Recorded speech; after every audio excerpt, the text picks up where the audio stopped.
Hello and good morning everyone. I welcome you all at Uvers IS. I hope everyone is doing well. So today is 15 December 2024 and we are going to discuss important news and articles from the Hindu newspaper. So let's see the topics जो आज हम यहाँ पर cover up करने वाले हैं. But आगे बढ़ने से पहले मेक श्योर आपने चैनल को सब्सक्राइब एंड वीडियो को लाइक एंड शेयर जरूर किया है.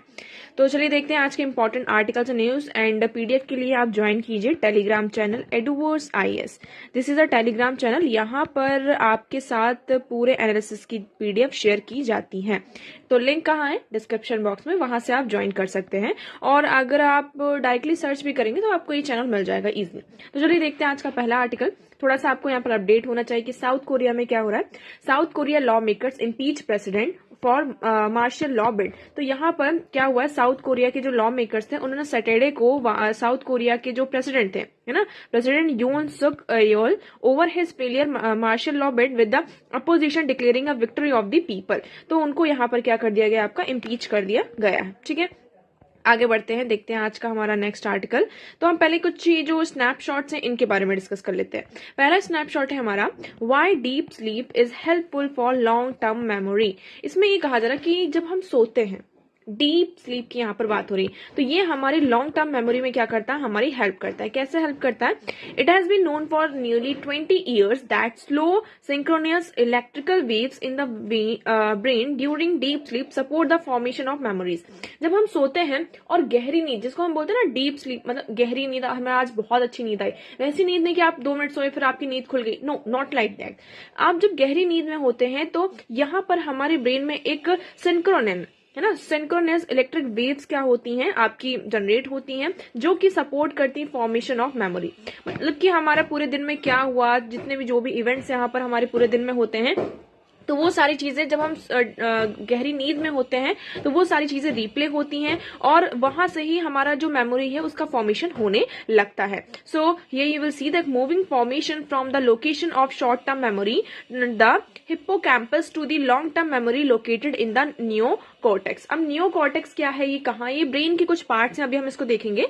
तो इसमें क्या होता है, लाइक पूरा जो इवेंट था, दिन भर का जो भी इवेंट था, वो ब्रेन में क्या होता है, रिप्ले होता है. और जो एक लोकेशन, 2 लोकेशन है, ठीक है, एक है आपका हिप्पोकैम्पस जहां पर शॉर्ट टर्म मेमोरी आपकी होती है, और एक दूसरा है आपका नियोकॉर्टेक्स. क्या? नियोकॉर्टेक्स. तो फिर यहाँ पर जब मेमोरी का फॉर्मेशन हो गया और हम जब अच्छी नींद में, तो ये जो इलेक्ट्रिकल वेव्स हैं इसके थ्रू क्या होता है, हिप्पो कैंपस से, मतलब कि जो शॉर्ट टर्म मेमोरी जहां पर लोकेट होती है, इस लोकेशन से मेमोरी कहाँ जाती है, आपकी लॉन्ग टर्म मेमोरी में यहाँ पर जाती है. तो इससे हमें जो चीजें होती हैं वो अच्छे से याद होती है. अब देखिए इसका मैं आपको डायग्राम दिखाती हूँ. नियोकॉर्टेक्स क्या है, ये जो अपर वाला पार्ट है ना, देखो अगर ये हमारा हेयर हो गया और ये वाला जो पार्ट है इसे हम क्या बोलते हैं, नियोकॉर्टेक्स. ठीक है, इतना क्लियर हुआ आपको. चलिए नेक्स्ट हम बात करते हैं. नेक्स्ट है हमारा exposure to air pollution link to blood clots in veins. Okay, तो अगर आप जितना ज्यादा एयर पॉल्यूशन के कांटेक्ट में आएंगे, जितना ज्यादा आप एयर पॉल्यूशन के एक्सपोजर में आएंगे, तो यहाँ पर वेन्स में क्या होता है, ब्लड क्लॉटिंग के जो चांसेस हैं वो और ज्यादा बढ़ रहे हैं.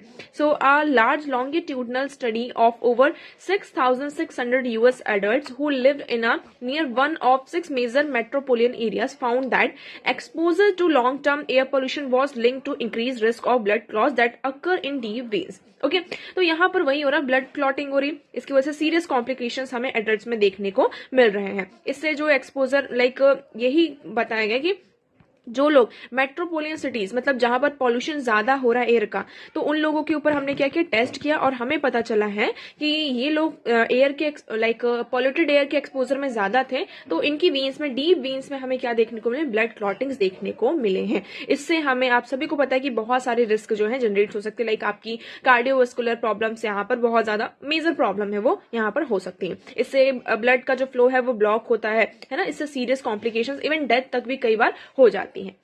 नेक्स्ट है हमारा detecting para malignant pancreatic lesion with MRI. तो यहाँ पर precaution lesions of pancreatic cancer are very difficult to characterize with magnetic resonance. तो यहाँ पर हम बात करें कि हम MRI से अब क्या कर सकते हैं, जो अपना मैग्नेटिक रेजोनेंस इमेजिंग होती है, इससे हम क्या कर सकते हैं, अब जो पैनक्रियाटिक कैंसर है ना, इसको पहले कैरेक्टराइज करने में काफी डिफिकल्टीज होती थी, we have to face so much difficulties here. तो अब इससे हम क्या कर सकते हैं, इजिली उसको लाइक डिटेक्ट किया जा सकता है. But now in new study researchers have shown for the first time that that the particular form of MRI called, यहाँ पर हमने एक पर्टिकुलर, हम नॉर्मल एमआरआई की बात नहीं करें, यहाँ पर एक पर्टिकुलर एमआरआई है जिसका नाम क्या है, diffusion tensor imaging DTI is capable of robustly detecting para magnetic lesion in the pancreas. Okay, तो पेनक्रियास में अब जो इस एमआरआई के थ्रू, DTI के थ्रू हम क्या कर सकते हैं, जो पेनक्रियाटिक कैंसर है उसको डिटेक्ट किया जा सकता है, जो कि पहले यहाँ पर हम इजिली नहीं कर पाते थे। ठीक है, तो नेक्स्ट है हमारा article, bovine H5N1 displays pronounced neurotropism in many mammals. तो अब देखो इसमें हम बात कर रहे हैं H5N1, ये हर संडे आपको आता ही है, तो यहाँ से आपको इसकी इंपॉर्टेंस के बारे में पता चलता है। इसका एक न्यू क्लैड भी है जो कि बहुत ज्यादा क्या हो रहा है 2024 में हमें देखने को मिला है और काफी ज्यादा ये हाईलाइटेड भी रहा है। अब ये प्रॉब्लमेटिक हमारे लिए इसलिए हो रहा है क्योंकि ये जो H5N1 है ये एक ब्लड फ्लू है ना, बर्ड फ्लू है एक, लेकिन धीरे धीरे इसका जो स्पिल ओवर हो रहा है हमारे मैमल्स में देखने को मिल रहा है और मैमल से ये ह्यूमन बींग्स में भी हमें ये शिफ्ट होता हुआ नजर आ रहा है। That is a major problem here. तो यहीं पर इस आर्टिकल में ये कहा जा रहा है, so replication of 2004 H5N1 isolate was largely in the respiratory tract with the limited replication in the central nervous system. अब ये हमारा जो सेंट्रल नर्वस सिस्टम है ये इसको अफेक्ट कर रहा है, ये सबसे बड़ी यहाँ पर क्या हो रही है, आपकी प्रॉब्लम हो रही है। तो देखो हम H5N1 के बारे में थोड़ा सा और देख लेते हैं क्या है। तो ये टाइप ऑफ इन्फ्लुएंजा वायरस है that cause highly infectious severe respiratory disease in birds called avian influenza. ये बर्ड्स में होता है और बर्ड्स का जो रेस्पिरेटरी हम कह सकते हैं रेस्पिरेटरी जो सिस्टम होता है उसको सीवियरली ये अफेक्ट करता है, इसे हम बर्ड फ्लू भी कहते हैं। Basically it is a type of influenza A virus. तो ये एक वायरस का क्या है, आपका टाइप है। Influenza A virus are classified by subtypes based on the properties of their surface protein. तो ये जो इन्फ्लुएंजा ए वायरस है इसको कैटेगराइज किया गया है सब टाइप्स में, क्लासिफाइड किया गया है on the based of their properties. So there are 18 different haemagglutinin subtypes, यहाँ पर 18 डिफरेंट टाइप्स है, लेकिन अभी हम किसकी बात कर रहे हैं, H5N1 की। ठीक है, ओरिजिन और सर्कुलेशन की बात करते हैं तो सबसे पहले हमें ये जो 1996 में इसका आउटब्रेक देखने को मिलता है, कहाँ, चाइना में। फिर the new version of H5N1 यहाँ पर जनरेट होता है 2020 में यूरोप में, और ये बहुत ही तेजी से कहाँ, अफ्रीका और एशिया में भी आपका रीच हो जाता है।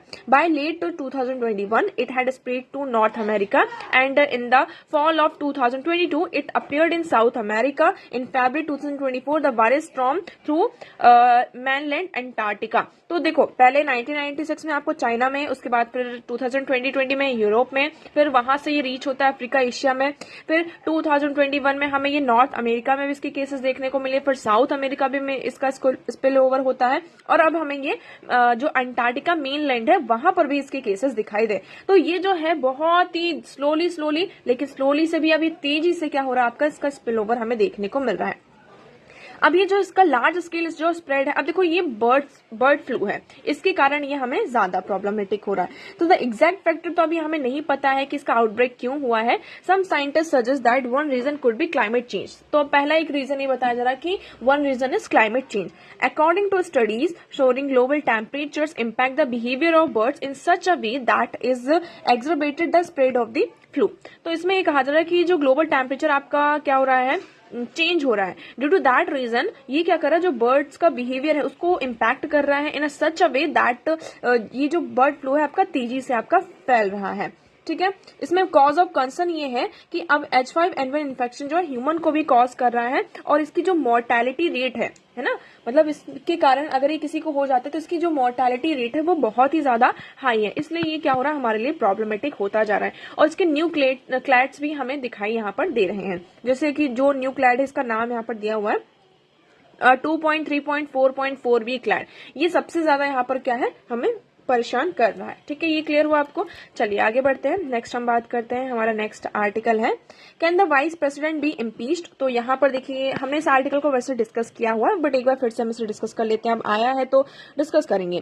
10 दिसंबर को यहाँ पर क्या हुआ है, राज्यसभा में जो अपोजिशन पार्टी है उन्होंने क्या किया है, submitted a notice to move a no confidence or impeachment resolution against vice president and Rajya Sabha chairman Jagdeep Dhankhar. तो यहाँ पर अपोजिशन पार्टी ने ये no confidence or impeachment resolution को आपका लेकर आए हैं, ठीक है, राज्यसभा में।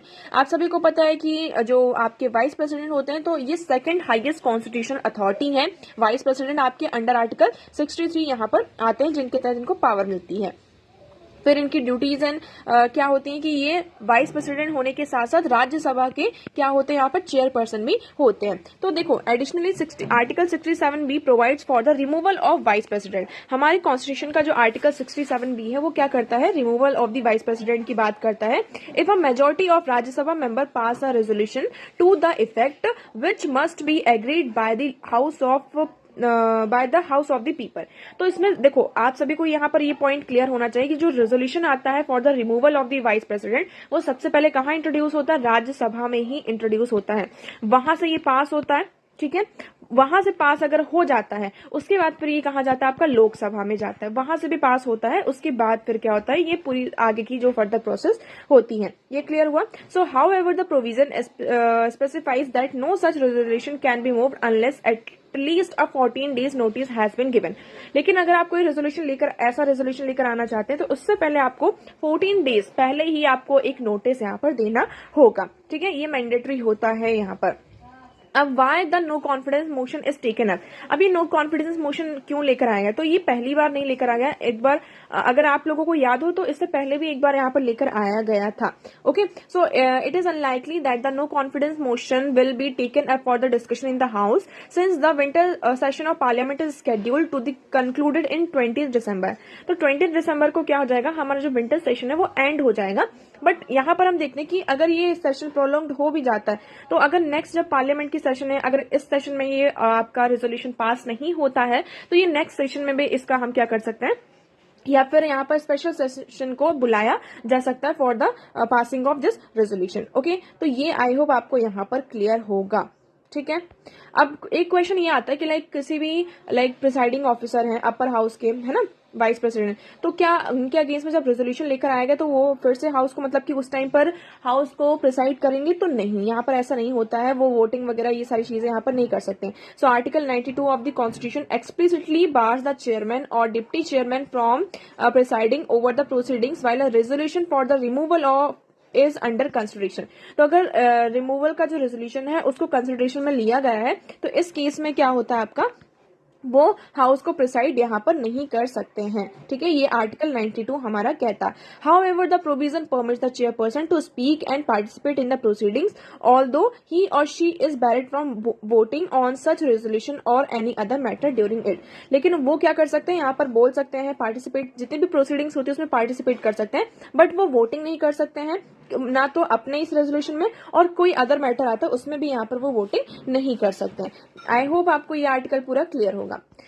नेक्स्ट है हमारा how can gene therapy cure haemophilia. तो हीमोफीलिया ए क्या है, आप सभी को पता है कि जब हमारी जब ब्लड क्लॉटिंग यहाँ पर नहीं होती, फॉर एग्जांपल आपको कहीं पर चोट लग गई और चोट लगने के कारण क्या होता है, आपको ब्लीडिंग हो रही है, लेकिन वो ब्लीडिंग रोक ही नहीं रही है। अब कई बार क्या होता है कि हमारी बॉडी में एक फैक्टर होता है जिसको हम क्लॉटिंग फैक्टर कहते हैं, तो वो रिस्पॉन्सिबल होता है फॉर द क्लॉटिंग, ठीक है, इतना क्लियर है आप लोगों को। ओके ना, but there are some people, उनमें ये क्लॉटिंग फैक्टर नहीं होता जिसकी वजह से उनकी ब्लीडिंग कंटिन्यूसली होती जाती है। इसके लिए वो क्या करते हैं, कुछ इंजेक्शंस वगैरह, यहाँ पर जो क्लॉटिंग फैक्टर होता है हर एक घंटे में, हर एक लाइक एक टाइम पीरियड होता है उसमें वो उनको इंजेक्ट करना पड़ता है क्लॉटिंग फैक्टर उनकी बॉडी में, जिससे वो यहाँ पर सही रह पाए। तो अभी यहाँ पर क्या हुआ, एक न्यू जीन थेरेपी को लेकर आया गया है जिसमें हम क्या करेंगे, जो देखिए why gene therapy of what is a gene therapy in hemophilia? So among the emerging approaches to fix disease such as hemophilia which is due to a defective gene on X chromosomes,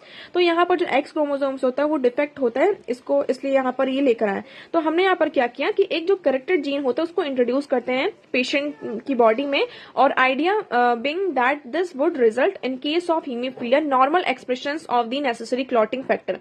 तो इससे क्या होगा, वो हमारी body को बताएगा, जितने भी हमारे जीन्स उसको बताएगा कि यहाँ पर हमें क्लॉटिंग करना है। तो इस तरीके से क्या कर सकते हैं, क्योंकि क्या होता है इसका जो मतलब खर्चा होता है वो आपका करोड़ों तक चला जाता है। मतलब कि अगर हम नॉर्मल इसमें जो इंजेक्शंस जो ट्रीटमेंट का यूज किया जाता है, those treatments are very expensive here. Like आपको जो Roctavian is also not cheap and cost nearly 2 million तक का यहाँ पर कॉस्ट। लाइक आपको अगर हम इंडियन करेंसी में देखते हैं, treating a hemophilic in India भी 1 यहाँ पे 3 लाख ओके अगर 10 ईयर मतलब कि एक डिकेड में $3 लाख यहाँ पर आपके क्या होते हैं, यहाँ पर एक्सपेंड होते हैं, इतना बहुत ही ज्यादा कॉस्टली होता है। इसलिए ये जीन थेरेपी क्या हो सकती है, हमारे लिए बहुत ही ज्यादा कारगर साबित हो सकती है। ठीक है, तो हम इसके बारे में थोड़ा सा देख लेते हैं क्या है हीमोफीलिया। तो देखो इसमें मैं इस डायग्राम से आपको बताती हूँ। ये हमारी नॉर्मल ब्लड वेसल है, यहाँ पर कुछ हैमरेज होता है तो ब्लड यहाँ से फ्लो होने लगा, लेकिन हमारे पास क्या क्लॉटिंग फैक्टर है, तो यहाँ पर क्लॉटिंग हो गई तो ब्लड रुक जाता है। लेकिन जो यहाँ पर हीमोफीलिक पेशेंट होते हैं उसमें क्लॉटिंग फैक्टर नहीं होता है, तो यहाँ पर क्लॉटिंग नहीं होती है ब्लड की और ब्लड फ्लो करता ही जाता है। तो इससे क्या होता है, लाइक कभी कोई उनकी सर्जरी होती है या कभी कोई उनको इंजरीज हो जाती हैं और कभी कभी तो नॉर्मल तरीके से ही उनकी इंटरनल ब्लीडिंग यहाँ पर उनको होने लगती है, तो इससे लोगों उनकी जान भी यहाँ पर चली जाती है। ठीक है, इतना क्लियर हो आपको। तो ये था हमारा हीमोफीलिया, यहाँ पर आपको सारी चीजें दी गई हैं, आप इसको एक बार रीड कर सकते हैं। ठीक है, तो ये थे आज के हमारे इंपॉर्टेंट न्यूज और आर्टिकल जो हमने सारी चीजें डिस्कस कर ली। बट स्टिल अगर आपको लगता है कि कुछ यहाँ पर आपको समझ में नहीं आया है तो आप कमेंट करके कमेंट सेक्शन में पूछ सकते हैं। वीडियो कैसा लगा एक बार कमेंट सेक्शन में जरूर बताएगा। अगर वीडियो पसंद आया हो तो उसे लाइक करना, चैनल को सब्सक्राइब एंड शेयर करना ना भूलें। So that's for all today. Thank you so much for discussion.